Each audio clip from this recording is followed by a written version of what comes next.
Hi hello ಎಲ್ಲರಿಗೂ ನಮಸ್ಕಾರ. Welcome to ಸಮೃದ್ಧಿ ಅಡುಗೆ ಮನೆ ಚಾನಲ್. ಇವತ್ತಿನ ವಿಡಿಯೋ ಬಂದು ಅಮ್ಮನ ಮನೇಲಿ ಮಕ್ಕಳೆಲ್ಲ ಸೇರ್ಕೊಂಡು ಯಾವ ರೀತಿ ಓರಿಯೋ ಬಿಸ್ಕೆಟ್ ಇಂದ ಕೇಕ್ ಮಾಡಿದ್ರು ಅಂತ ನೋಡೋಣ. ತಪ್ಪದೆ ವಿಡಿಯೋನ ಕಂಪ್ಲೀಟ್ ಆಗಿ ನೋಡಿ, ಎಲ್ಲೂ ಸ್ಕಿಪ್ ಮಾಡದೆ. ಯಾವ ರೀತಿ ಬಂತು, ಕೇಕ್ ಚೆನ್ನಾಗಿ ಬಂತಾ ಇಲ್ಲ ಫ್ಲಾಪ್ ಆಯ್ತಾ, ಟೇಸ್ಟ್ ಹೇಗಿತ್ತು ಅಂತ ಈ ವಿಡಿಯೋದಲ್ಲಿ ಕಂಪ್ಲೀಟ್ ಆಗಿದೆ. ಸೊ ಯಾವ ರೀತಿ ಮಾಡಿದ್ರು ಅಂತ ಇವಾಗ ನೋಡೋಣ. ಇವಾಗ 1 ಕಪ್ ಸಕ್ಕರೆ ತಗೊಂಡು ಸಕ್ಕರೆ ಪುಡಿನ ಮಾಡ್ಕೊಳ್ತಿದ್ದಾಳೆ. ಇವತ್ತು ಓರಿಯೋ ಬಿಸ್ಕೆಟ್ ಇಂದ ಕೇಕ್ ಮಾಡ್ತಿರೋದು ಇವ್ರೆ. ಸೊ ಜಾಹ್ನವಿ ಅಂತ ಹೇಳಿ ಅಕ್ಕನ ಮಗಳು. ಸೊ ಸಕ್ಕರೆ ಪುಡಿನ ಮಾಡ್ಕೊಂಡು ಅದರಲ್ಲಿ 1 ಕಪ್ ಆಗುವಷ್ಟು ಸಕ್ಕರೆ ಪುಡಿನ ತೆಗ್ದಿಟ್ಕೊಂಡಿದ್ದಾಳೆ. ಸ್ವೀಟ್ ಎಷ್ಟು ಬೇಕೋ ಅಷ್ಟು ನೋಡ್ಕೊಂಡು ಹಾಕೊಳ್ತಿದ್ದಾಳೆ. ಸ್ವೀಟ್ ಅವರೆಲ್ಲ ಸ್ವಲ್ಪ ಜಾಸ್ತಿ ತಿನ್ನೋದ್ರಿಂದ ಸ್ವಲ್ಪ ಸಕ್ಕರೆ ಪುಡಿನ ಜಾಸ್ತಿ ತಗೊಂಡಿದ್ದಾಳೆ. ಹಾಗೆ 5 ಓರಿಯೋ ಬಿಸ್ಕೆಟ್ ಪ್ಯಾಕ್‌ನ ತಗೊಂಡಿದ್ದಾಳೆ. 10 ರೂಪೀಸಿಂದು. ಸೊ ಜಾಸ್ತಿ ಕೂಡ ಹಾಕೊಂಡಿದ್ಲು. ಲಾಸ್ಟಿಗೆ ಒಂದು ತೆಗ್ದಿಟ್ಕೊಂಡು ನಂತರ ಇದನ್ನ ಹಾಕೊಳ್ತಿದ್ದಾಳೆ. ಇವಾಗ ಬರ್ತಿದಾರಲ್ಲ ಇವರು ನಮ್ಮಮ್ಮ ಹಾಗೆ ನನ್ನ ತಮ್ಮ. ಯಾವಾಗೂ ಕಿತ್ತಾಡ್ಕೊಂಡೇ ಇರ್ತಾರೆ. ಹಿಂಗೆ ರೇಗಿಸ್ಕೊಂಡೇ ಇರ್ತಾನೆ ಇವನು. ಇದೇ ಮಾಡೋದು ಕೆಲಸ ನಮ್ಮನೇಲಿ. ಏನಿಲ್ಲ, ಅಮ್ಮನ ಹತ್ರ ದುಡ್ಡು ಕೊಡು ಅಂತ ಕೇಳ್ತಾ ಈ ತರ ರೇಗಿಸ್ಕೊಂಡು ಇರೋದು. ಸೊ ಇವಾಗ ಓರಿಯೋ ಬಿಸ್ಕೆಟ್ನೆಲ್ಲಾನು ಪುಡಿ ಮಾಡ್ಕೊಳ್ಳೋಣ. ಕ್ರೀಮ್‌ನ ತೆಗ್ದಿಟ್ಕೊಂಡಿಲ್ಲ ಇವಳು. ಕ್ರೀಮ್ ಸಮೇತನೇ ಹಾಕಿ ಸಣ್ಣಗೆ ಪುಡಿ ಮಾಡ್ಕೊಳ್ತಿದ್ದಾಳೆ.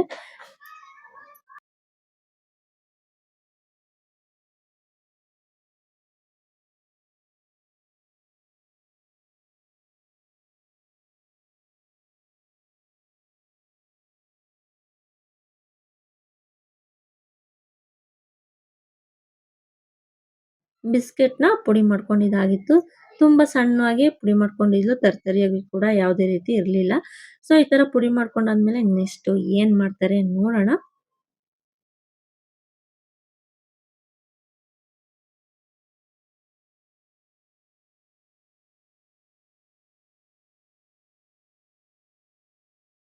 ಬಿಸ್ಕೆಟ್ ಪೌಡರ್‌ನ 1 ಕಪ್ ಆಗುವಷ್ಟು ಅಂದ್ರೆ ಎತ್ತಿಟ್ಕೊತಿದ್ದಾಳೆ. ಅಂದ್ರೆ ಕಲ್ಸ್ಕೋಬೇಕಾದ್ರೆ ತೆಳುವಾಯ್ತು ಅನ್ನೋದಾದ್ರೆ ಹಾಕೊಂಡು ಮತ್ತೆ ಕಲ್ಸ್ಕೋಬಹುದು ಅಂತ ಹೇಳಿ ಎತ್ತಿಟ್ಕೊಳ್ತಿದ್ದಾಳೆ. ಇವಾಗ 1 ಲೋಟ ಹಾಲನ್ನ ಕಾಯಿಸ್ಕೊಳ್ಳೋಣ.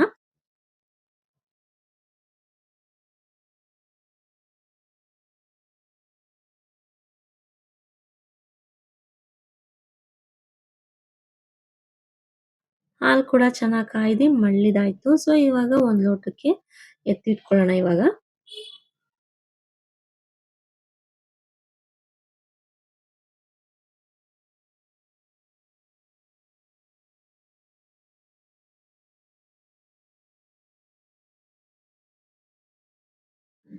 ಇವೆಲ್ಲ ನಮ್ಮನೆ ಮಕ್ಳು ನೋಡಿ, ಇವಳಿದಾಳಲ್ಲ ಇವಳೇ ದೊಡ್ಡ ಮಗಳು ಮನೇಲಿ. ಸೊ ಎಲ್ಲರಿಗಿಂತ ಚಿಕ್ಕವಳು ಅಂದ್ರೆ ನನ್ನ ಮಗಳು. ಸೊ ನೋಡಿ ಅವ್ರ ಪೋಸ್‌ಗಳೆಲ್ಲ ಹಾಯ್ ಪೋಸ್ ಕೊಟ್ಕೊಂಡು ವಿಡಿಯೋ ಮಾಡ್ತಾ ಇಲ್ಲ ಅಂತ ಹೇಳ್ತಿದ್ರು. ಆಕ್ಚುಲಿ ವಿಡಿಯೋ ಮಾಡಿ ಮಾಡಿ ಅಂತ ಹೇಳ್ತಿದ್ರು. ನಾನು ವಿಡಿಯೋ ಆಫ್ ಮಾಡಿದ್ದೀನಿ ಅಂತಂದ್ರೂ ವಿಡಿಯೋ ಮಾಡ್ತಾ ಇದೀವಿ ಅಂತ ಅನ್ಕೊಂಡು ಪೋಸ್ ಕೊಡ್ತಾ ಇದ್ರು. ಸೊ ಇವಾಗ ಒಂದು ಪಾತ್ರೆಗೆ ಮಾಡ್ಕೊಂಡಿರುವಂತಹ ಓರಿಯೋ ಬಿಸ್ಕೆಟ್ ಪುಡಿನ ಹಾಕೊಳ್ತಿದ್ದಾಳೆ.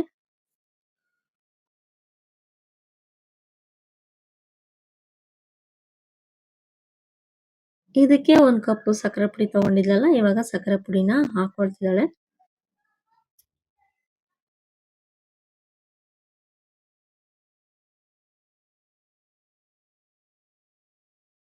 ಸಕ್ಕರೆ ಪುಡಿ ಹಾಕೊಂಡ್ಮೇಲೆ ಚೆನ್ನಾಗಿ ಮಿಕ್ಸ್ ಮಾಡ್ಕೋಬೇಕು.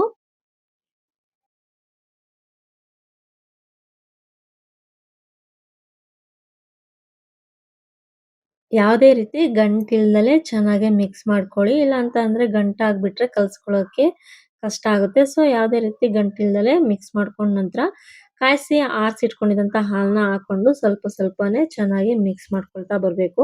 ಒಂಥರ ಪೇಸ್ಟ್ ಲೆವೆಲ್‌ಗೆ ರೆಡಿ ಆದಾಗ ಚೆನ್ನಾಗಿ ಕೇಕ್ ಕೂಡ ಬರುತ್ತೆ. ಸೊ ಆದ್ರೆ ಇವ್ರು ಯಾವ ರೀತಿ ಕೇಕ್‌ನ ಪ್ರಿಪೇರ್ ಮಾಡಿದ್ರು ಅಂತ ನಿಮ್ಗೆ ಕೊನೆಯಲ್ಲಿ ಗೊತ್ತಾಗುತ್ತೆ. ಸೊ ಇವಾಗ ನೋಡಿದ್ರಿ ಅಲ್ವಾ? ಕೇಕಿಗೆ ಸ್ವಲ್ಪ ಹಾಲನ್ನ ಹಾಕ್ಬಿಟ್ಲು. ಸ್ವಲ್ಪ ತೆಳುಗೆ ಆಯ್ತು ಕೂಡ. ಸೊ ಆಮೇಲೆ ಆ ಪುಡಿನ ಮಿಕ್ಕಿದಂತ ಪುಡಿನ ಹಾಕಿ ಮತ್ತೆ ಕಲಸ್ಕೊಂಡ್ಲು. ನಂತರ ಈನೋ ಪ್ಯಾಕೆಟ್‌ನ ಹಾಕೊಳ್ತಿದ್ದಾಳೆ. ಸೋಡಾ ಪುಡಿ ಇಲ್ಲ ಅಂದ್ರೆ ಬೇಕಿಂಗ್ ಸೋಡಾ ಇಲ್ಲ ಅಂದ್ರೆ ಈ ತರ ಈನೋ ಕೂಡನು ಹಾಕೊಂಡು ನೀವು ಕೇಕ್‌ನ ಮಾಡ್ಕೋಬಹುದು. ಸೊ ಇವಾಗ ಈನೋನ ಹಾಕೊಂಡು ಚೆನ್ನಾಗಿ ಮಿಕ್ಸ್ ಮಾಡ್ಕೊಳ್ತಾ ಇದ್ದಾಳೆ.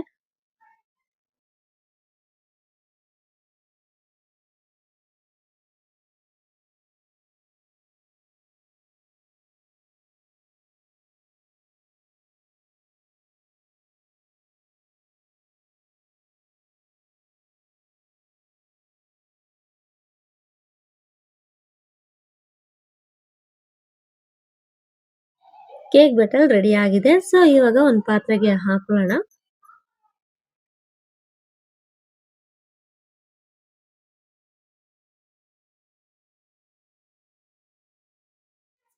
ಇವಾಗ ಒಂದು ಸ್ಟೀಲ್ ಪಾತ್ರೆ ತಗೊಂಡು ಕೆಳಗಡೆಗೆ ಬಟರ್ ಪೇಪರ್ ಹಾಕೊಂಡು ಮೇಲ್ಗಡೆ ಸ್ವಲ್ಪ ಎಣ್ಣೆ ಅಥವಾ ತುಪ್ಪನ ಎಲ್ಲ ಕಡೆ ಸ್ಪ್ರೆಡ್ ಮಾಡ್ಕೊಂಡು ನಾವೇನ್ ಕೇಕ್ ಬ್ಯಾಟರ್ ರೆಡಿ ಮಾಡ್ಕೊಂಡಿದೀವಿ ಅದನ್ನ ಈ ಪಾತ್ರೆಗೆ ಹಾಕೊಳ್ಳೋಣ.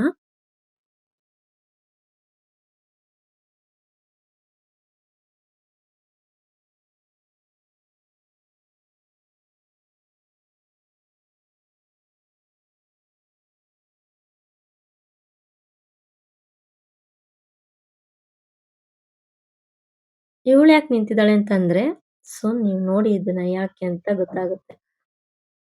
ನೋಡಿದ್ರಾ? ಅದ್ರಲ್ಲಿರುವಂತಹ ಕೇಕ್ ಬ್ಯಾಟರ್‌ನ ಟೇಸ್ಟ್ ಮಾಡೋದಕ್ಕೆ ಬೆರಳು ಹಾಕೊಂಡು ತಿಂತಾ ಇದ್ಲು. ಸೊ ವಿಡಿಯೋನ ಮಾಡ್ಬೇಡ ಅಂತ ಹೇಳಿ ಸ್ಟಾಪ್ ಮಾಡ್ಸಿದ್ಲು. ಸೊ ಇವಾಗ ನಾವು ಒಂದು ಕುಕ್ಕರ್‌ನ ಕಾಯಕ್ಕೆ ಇಟ್ಕೊಂಡು ತಳ ಎಲ್ಲ ಸ್ವಲ್ಪ ಬಿಸಿ ಆದ್ಮೇಲೆ ಸ್ವಲ್ಪ ಉಪ್ಪನ್ನ ಹಾಕೊಂಡು ಇದ್ರ ಮೇಲ್ಗಡೆ ಒಂದು ಚಿಕ್ಕ ಪ್ಲೇಟ್‌ನ ಇಟ್ಕೊಳ್ತಾ ಇದೀನಿ.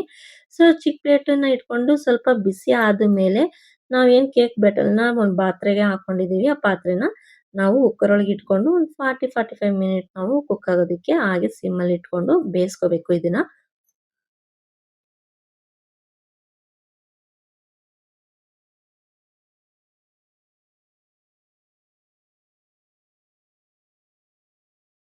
45 ಮಿನಿಟ್ ಆಗಿ ಕೂಡ ಸೊ ಇವಾಗ ತಣ್ಣಗಾದ್ಮೇಲೆ ಕೇಕ್‌ನ ಪ್ಲೇಟಿಗೆ ಈ ರೀತಿ ಹಾಕೊಂಡಿದ್ಲು ಮಗಳು. ಸೊ ಈ ರೀತಿ ಚೆನ್ನಾಗಿತ್ತು ಕೇಕು. ಆದ್ರೆ ಕೇಕ್ ಶೇಪಿಗೆ ಬರ್ಲಿಲ್ಲ. ಯಾಕೆ ಅಂತ ಅನ್ನೋದಾದ್ರೆ ಈನು ಸ್ವಲ್ಪ ಜಾಸ್ತಿ ಆಗಿತ್ತು. ಸೊ ಹಾಗಾಗಿ ಕೇಕ್ ಶೇಪಿಗೆ ಸ್ವಲ್ಪ ಬರ್ಲಿಲ್ಲ. ಸೊ ಆದ್ರೂ ಬಟ್ ಟೇಸ್ಟ್ ತುಂಬಾನೇ ಚೆನ್ನಾಗಿತ್ತು. ಇದ್ರ ಮೇಲ್ಗಡೆ ಸ್ವಲ್ಪ ಓರಿಯೋ ಬಿಸ್ಕೆಟು ಹಾಗೆ ಚಾಕ್ಲೇಟ್ ಸಿರಪ್‌ನೆಲ್ಲ ಹಾಕೊಂಡು ಡಿಸೈನ್ ಮಾಡ್ಕೊಳ್ತಾ ಇದ್ಲು. ಈ ರೀತಿ ಮಾಡಿದ್ರೆ ಚೆನ್ನಾಗಿರುತ್ತೆ ಅಂತ ಹೇಳಿ. ಬಟ್ ಟೇಸ್ಟ್ ಕೂಡ ತುಂಬಾನೇ ಚೆನ್ನಾಗಿತ್ತು. ಮಕ್ಳು ಮಾಡ್ಕೊಟ್ಟಿರೋದ್ರಿಂದ ಖುಷಿಯಿಂದಾನೇ ತಿನ್ಬೇಕು. ಯಾಕೆಂದ್ರೆ ಅವ್ರಿಗೂ ಒಂಥರ ಖುಷಿ ಆಗುತ್ತೆ ನಾವು ಮಾಡ್ಕೊಟ್ಟಿರುವಂತದ್ದು ತಿಂದಿದ್ದಾರೆ ಅಂತ ಹೇಳಿ ಮಕ್ಳು ಮನ್ಸಿಗೆ ಬೇಜಾರು ಕೂಡ ಮಾಡ್ಕೋಬಾರ್ದು. ಸೊ ಇವಾಗ ಮೇಲ್ಗಡೆ ಎಲ್ಲ ಚಾಕ್ಲೇಟ್ ಸಿರಪ್‌ನ ಹಾಕೊಂಡು ಚೆನ್ನಾಗಿ ಡೆಕೋರೇಷನ್ ಮಾಡ್ಕೊಳ್ತಿದ್ದಾರೆ ಕೇಕ್‌ನೆಲ್ಲ.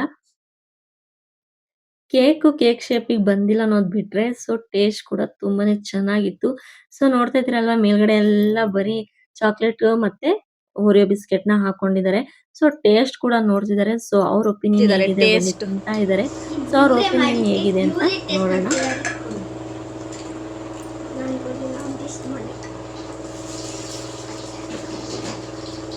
ಫಸ್ಟು ಅವರೇ ಟೇಸ್ಟ್ ನೋಡಿದ್ರು ತುಂಬಾ ಚೆನ್ನಾಗಿ ಬಂದಿದೆ ಅಂತ ಹೇಳಿ ಖಾಲಿನೂ ಕೂಡ ಮಾಡಿದ್ರು ಕೇಕ್‌ನ. ಸೊ ಈಗ ಇವರಿಬ್ರು ತಿಂದು ನೆಕ್ಸ್ಟ್ ಎಲ್ಲರಿಗೂ ಕೊಟ್ಕೊಂಡು ಬಂದ್ರು ಹೇಗ್ ಬಂದಿದೆ ಅಂತ ಹೇಳಿ ಅಂತ ಹೇಳಿ. ಸೊ ಅವರೆಲ್ಲ ಹೇಗ್ ಬಂದಿದೆ ಅಂತ ಹೇಳಿದ್ರು ಅಂತ ಇವಾಗ ನೋಡೋಣ. ಸ್ವೀಟು ಸ್ವೀಟ್ ಎಲ್ಲ ಮೀಡಿಯಮು ಎಲ್ಲ ಕರೆಕ್ಟ್ ಆಗುತ್ತೆ. ಎಂಜಾಯ್.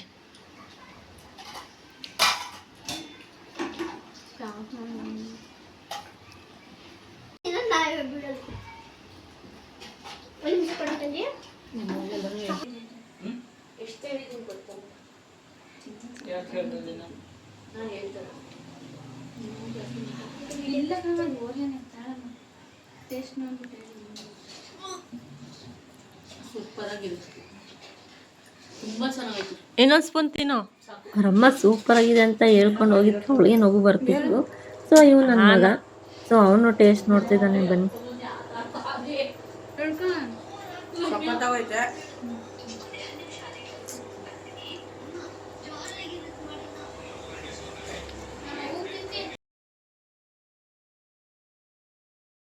ಅಮ್ಮಂಗೆ ಶುಗರ್ ಇರೋದ್ರಿಂದ ಅಮ್ಮ ಸ್ವೀಟ್ ಕೂಡ ತಿನ್ನೋದಿಲ್ಲ. ಸೊ ಬಲವಂತಾಗಿ ಒಂದು ಸ್ಪೂನ್ ತಿನ್ನು ಏನೂ ಆಗಲ್ಲ ಅಂತ ಹೇಳಿ ಒಂದು ಸ್ಪೂನ್ ಕೂಡ ಕೊಟ್ವಿ ತಿನ್ನೋದಕ್ಕೆ. ಸೊ ಟೇಸ್ಟ್ ಮಾಡಿ ತುಂಬಾನೇ ಚೆನ್ನಾಗಿ ಬಂದಿದೆ ಅಂತ ಹೇಳ್ತಾ ಇದ್ರು. ಟೇಸ್ಟ್ ಕೂಡ ಚೆನ್ನಾಗಿತ್ತು. ಕೇಕ್ ಶೇಪಿಗೆ ಬಂದಿಲ್ಲ ಅನ್ನೋದು ಬಿಟ್ರೆ ಕೇಕ್ ಮಾತ್ರ ತುಂಬಾನೇ ಚೆನ್ನಾಗಿ ಮಾಡಿದ್ರು ಮಕ್ಕಳು ಎಲ್ಲ ಸೇರ್ಕೊಂಡು. ಸೊ ನನ್ನ ಮಗಳೇ ಅರ್ಧ ತಿಂದ್ಲು ಅಂತಾನೂ ಕೂಡ ಹೇಳ್ಬೋದು. ನೋಡಿ ಇವಳೇ ಹೋಗ್ತಾ ಬರ್ತಾ ತಿಂದಿದೆ ಇವರು ಜಾಸ್ತಿ ಕೇಕ್‌ನ. ಸೊ ತುಂಬಾನೇ ಚೆನ್ನಾಗಿ ಬಂದಿತ್ತು ಅಂತ ಹೇಳ್ಬೋದು. ಮಕ್ಕಳು ಮಾಡಿದಂತ ಕೇಕ್ ರೆಸಿಪಿ ನಿಮ್ಗೆ ಇಷ್ಟ ಆಗಿದೆ ಅಂತ ಅನ್ಕೊಳ್ತಾ ಇದ್ದೀನಿ. ಇಷ್ಟ ಆಗಿದ್ರೆ ನೀವು ಮಾಡ್ಬೇಕಾಗಿರೋದು ಇಷ್ಟೇ. ನಮ್ಮ ಸಮೃದ್ಧಿ ಅಡುಗೆ ಮನೆ ಚಾನಲ್‌ನ ಸಬ್ಸ್ಕ್ರೈಬ್ ಮಾಡ್ಕೊಳ್ಳಿ. ಹಾಗೆ ನೋಟಿಫಿಕೇಷನ್‌ಗೆ ಬೆಲ್ ಐಕಾನ್ ಮೇಲೆ ಕ್ಲಿಕ್ ಮಾಡಿ. ಇದೇ ರೀತಿ ಒಳ್ಳೊಳ್ಳೆ ರೆಸಿಪಿಗಳು ಹಾಗೆ ವ್ಲಾಗ್ ಕೂಡ ನಿಮಗೆ ಸಿಗುತ್ತೆ. ಸೊ ಇಷ್ಟ ಆಗಿದ್ರೆ ನಿಮ್ಮ ಫ್ರೆಂಡ್ಸ್‌ಗಳು ಕೂಡ ಈ ವಿಡಿಯೋನ ತಪ್ಪದೆ ಶೇರ್ ಮಾಡಿ. Thank you.